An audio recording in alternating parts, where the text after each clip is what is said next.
What do you call this vehicle?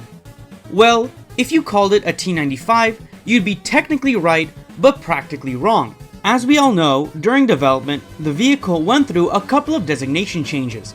Initially, it was designated T28, and then changed to T95, and then once again later changed back to T28. This is why both designations are correct, on paper. However, once you put it into practice, only one designation actually fits the bill, that being the T28. But before I tell you why, let me ask you one last question. Is this vehicle a heavy tank or a gun motor carriage?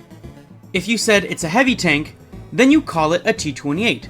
But if you said it's a gun motor carriage, then you call it a T95.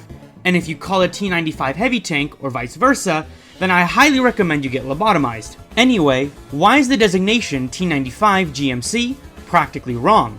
Well, most people believe that it's a self-propelled gun because it doesn't have a fully rotating turret.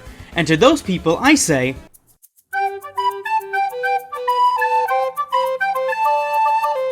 because if a tank did need a turret in order to be classified as a tank, then that would mean that the French were the first people to ever use a tank. And I don't think we're really ready to give France that kind of credit, now do we? But now, let's look at why the Doom Turtle is not a gun motor carriage.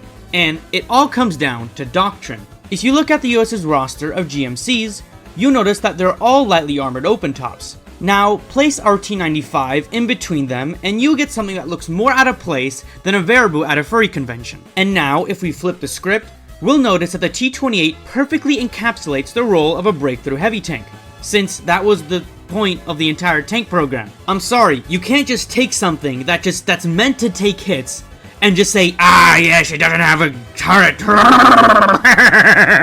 Let's make it a GMC.